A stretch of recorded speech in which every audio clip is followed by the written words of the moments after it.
الحمد لله رب العالمين، والصلاة والسلام على أشرف الأنبياء والمرسلين سيدنا ونبينا وإمامنا وقدوتنا وراحة قلوبنا وطبيب أنفسنا سيدنا ومولانا محمد بن عبد الله بن عبد المطلب صلى الله عليه وعلى آله الطيبين الطاهرين وأصحابه المخيرين المقربين وأولياء أمته الصالحين الفائزين ومن تبعهم وسار على نهجهم بإحسان إلى يوم الدين أجمعين. أما بعد،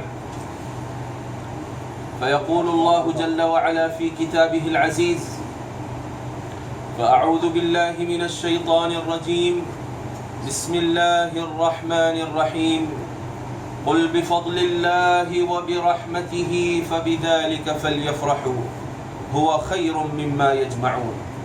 وقال جل في علاه: وما أرسلناك إلا رحمة للعالمين.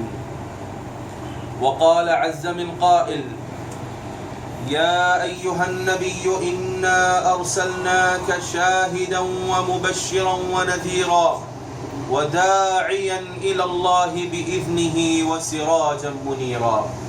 وقال جل في علاه أيضا: لقد جاءكم رسول من أنفسكم عزيز عليه ما عنتم حريص عليكم بالمؤمنين رؤوف رحيم.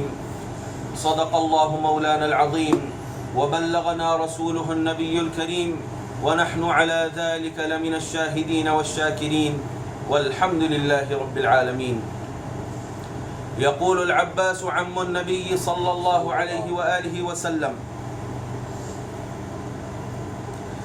وأنت لما ولدت أشرقت الأرض، وأنت لما ولدت أشرقت الأرض وضاءت بنورك الأفق. وقال أمير الشعراء أحمد شوقي رحمه الله تعالى: ولد الحبيب ولد الهدى فالكائنات ضياء، ولد الهدى فالكائنات ضياء وفم الزمان تبسم وثناء.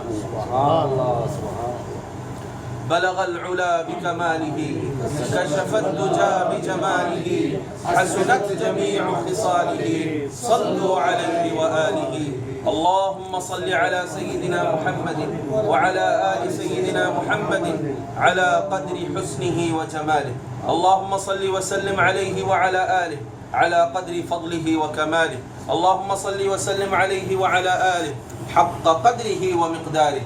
اللهم صل وسلم عليه وعلى آله كما تحب وترضى بأن تصلي عليه صلاة وسلاما عليك يا سيدي يا رسول الله. حاضرین محترم، یہ متبرک ترین موقع پہ جو ہم جمع ہوئے ہیں اور جو عظیم الشان موقع کی یاد میں ہم یہاں جمع ہوئے ہیں، اس کی میں سب سے پہلے آپ تمام حضرات کو مبارکباد دینا چاہتا ہوں. عید میلاد النبی آپ سب کو مبارک ہو. حضرت خالد بن الولید رضی اللہ تعالی عنہ سے کسی نے پوچھا: صف لنا رسول اللہ، ہمیں اللہ کے رسول صلی اللہ علیہ وآلہ وسلم کی صفت بیان کیجیے کہ آپ کیسے تھے، آپ کی شان کیا تھی.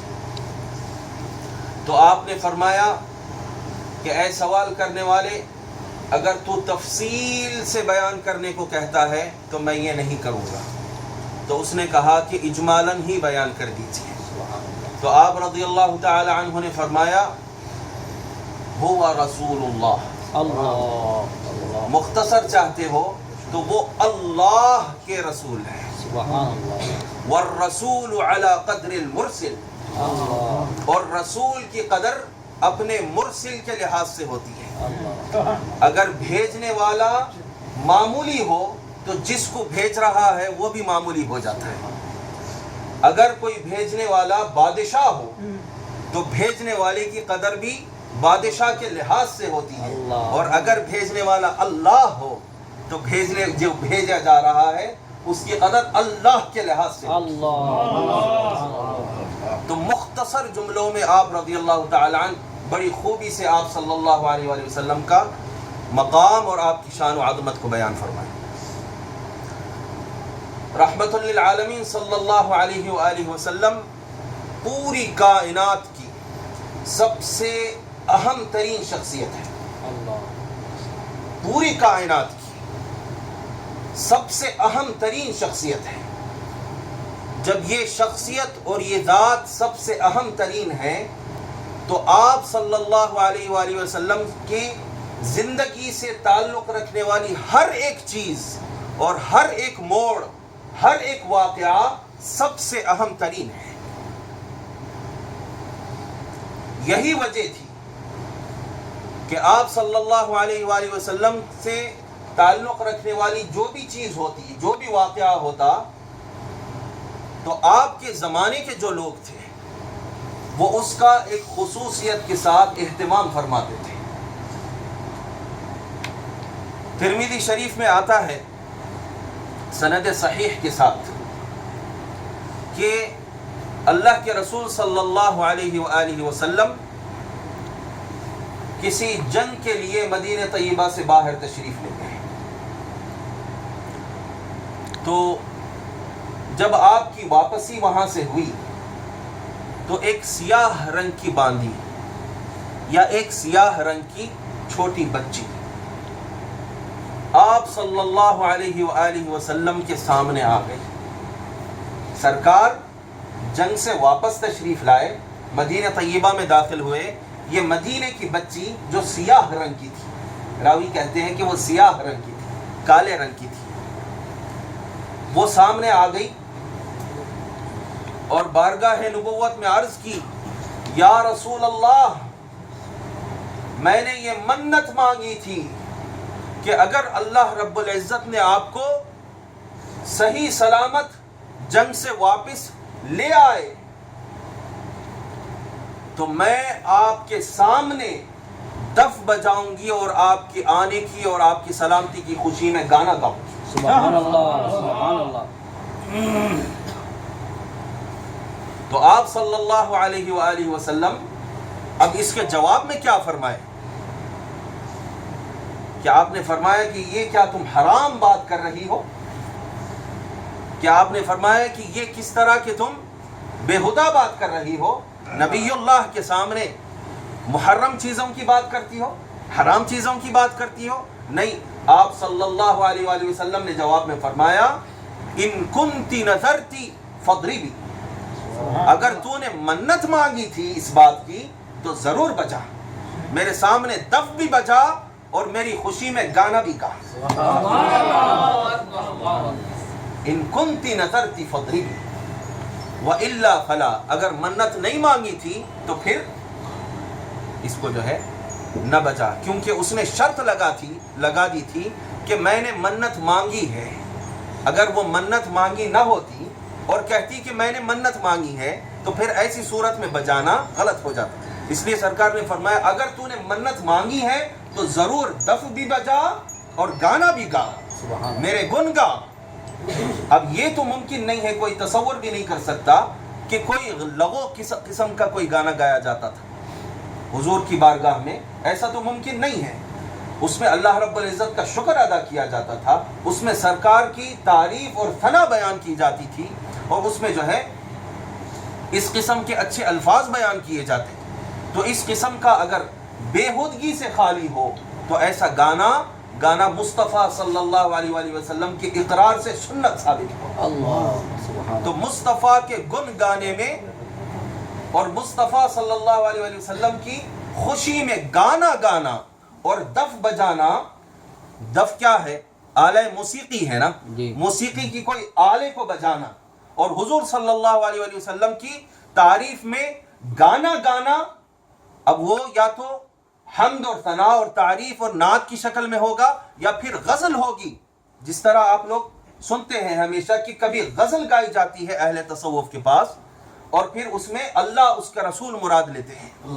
وہ غزل کے ذریعے اشعار محبوب کی تعریف میں کہتے ہیں بغیر نام لیے کہ کسی کا, اور پھر مراد اس سے توجہ کس کی طرف کرتے ہیں؟ اللہ اس کے رسول کی طرف کرتے ہیں کہ یہ ہمارے محبوب حقیقی ہیں. تو اس طرح کی غزل گائی جائے یا اللہ اس کے رسول کا نام لے کے ان کی تعریف کی جائے, دونوں گانے اللہ کے رسول صلی اللہ علیہ وسلم نے جائز اور سنت قرار فرمائے. اور اس میں یہ بات بھی ثابت ہوتی ہے کہ آپ صلی اللہ علیہ وآلہ وسلم کی زندگی سے تعلق رکھنے والا جو بھی واقعہ ہے, جو بھی حادثہ ہے, جو بھی اہم موڑ ہے, اس کا اہتمام کرنا چاہیے. ضرور. اگر حضور کی تشریف آوری ہوتی اور کوئی اہتمام ہی نہ ہوتا, حضور جنگ میں کامیاب ہو کے واپس تشریف لا رہے ہیں, یہ ایک اہم موڑ ہے اس ساری کائنات کے سب سے اہم ترین شخص کی زندگی کا. یہ ایک اہم ترین واقعہ ہے. یہ ایک اگر اہم واقعہ ہے, اور اس طرح کے بہت سارے واقعات آپ صلی اللہ علیہ وسلم کی زندگی میں پائے جاتے ہیں, کوئی ایک منفرد اور انمول واقعہ یہ نہیں ہے, لیکن آپ صلی اللہ علیہ وسلم کی زندگی سے تعلق رکھنے والے کئی واقعات جو اس کے مشابہ ہیں, ان میں سے یہ ایک واقعہ ہے. جب اس کی یہ اہمیت ہے کہ یہ انمول تو نہیں ہے, تنہا اور ایک منفرد واقعہ تو نہیں ہے, لیکن سرکار سے تعلق رکھتا ہے, اس لیے اس کا خاص اہتمام اس باندی نے کیا اور صلی اللہ علیہ وآلہ وسلم اس کا اقرار فرمائے کہ اس نے بالکل درست کیا.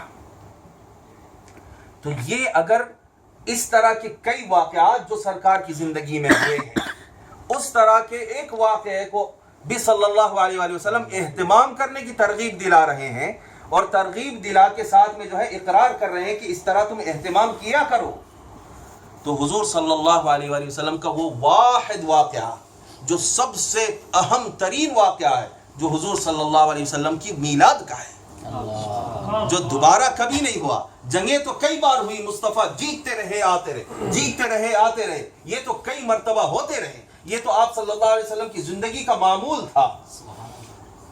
لیکن سرکار دو عالم صلی اللہ علیہ وسلم کی زندگی میں صرف ایک بار ہونے والا سب سے اہم ترین واقعہ حضور صلی اللہ علیہ وسلم کا میلاد ہے. تو یہ کیسے ہو کہ جو بار بار جو واقعہ ہوتا رہے اس کا تو اہتمام کیا جائے, اور جو حضور صلی اللہ علیہ وسلم کی میلاد جو سب سے اہم ترین واقعہ ہے اس کا اہتمام نہ کیا جائے؟ یہ کیسی بات ہے؟ یہ تو تعجب کی بات ہے. اور حضور صلی اللہ علیہ وآلہ وسلم اپنے میلاد کے واقعے کو خود یاد دلائے. لوگ جب اہتمام بعض چیزوں کا کر رہے تھے اور بعض چیزوں کا نہیں کر رہے تھے, تو سرکار دو عالم صلی اللہ علیہ وآلہ وسلم نے کیا کیا؟ آپ صلی اللہ علیہ وآلہ وسلم پیر کے دن کا روزہ رکھے. تو خود بخود لوگوں نے آ کے سوال کیا کہ یا رسول اللہ, جیسا کہ صحیح مسلم میں موجود ہے, یا رسول اللہ آپ یہ خاص طور پہ پیر کے دن کا روزہ کیوں رکھتے ہیں؟ اب دیکھیے, اہمیت مصطفیٰ کو اپنے میلاد کے دن کی بتانا تھا کہ یہ بھی ایک ایسا واقعہ ہے جس سے تم گویا کہ مصطفیٰ کا یہ یعنی اس طرف اشارہ تھا, گویا کہ سرکار نے اپنی زبان مبارک سے تو نہیں فرمایا, لیکن آپ کے عمل سے یہ ثابت ہوتا ہے کہ آپ نے کیا روزہ رکھ کے یہ بتایا کہ دیکھو تم دوسرے واقعوں کا تو اہتمام کر رہے ہو جو اتنے اہم نہیں ہیں جتنا کہ یہ واقعہ میلاد کا ہے, اس کا تو تم اہتمام کر رہے ہو, لیکن ایک واقعہ ایسا بھی ہے جو سب سے زیادہ اہمیت رکھتا ہے جس کو تم نظر انداز کر رہے ہو, اس کا خاص اہتمام نہیں کر رہے ہو, شاید اس لیے کہ وہ اسلام کے ظہور سے پہلے ہوا ہے, تم اس کو بھول رہے ہو. ذرا ہم اس کا اہتمام خود کر کے بتاتے ہیں. سبحان اللہ. اگر یہ جو سیاہ چھوٹی باندی تھی یا چھوٹی بچی تھی جنگ کے جیتنے کا اہتمام وہ کرتی ہے, تو میلاد منانے کا اہتمام محمد عربی خود کرتے ہیں. سبحان اللہ. تو فرمایا یا رسول اللہ, عرض کیے کہ یا رسول اللہ آپ یہ پیر کے دن کا خاص طور پہ روزہ کیوں رکھتے ہیں؟ یہ اہتمام کس طرح کا ہے؟ دوسرے دنوں کے مقابل اس دن کو خاص کر کے بتانے کی وجہ کیا ہے یا رسول اللہ؟ تو آپ صلی اللہ علیہ وآلہ وسلم نے فرمایا ذاک یوم فیہ ولدت, یہ ایسا دن ہے کہ جس کے اندر میں پیدا ہوا. سبحان اللہ. اس لیے میں اس کو خاص کر کے بتا رہا ہوں. اللہ. تم اس کو عام سمجھ کے ایسے ہی گزار رہے تھے, اب میں خود اہتمام کر کے بتاتا ہوں. اور جس کا اہتمام کوئی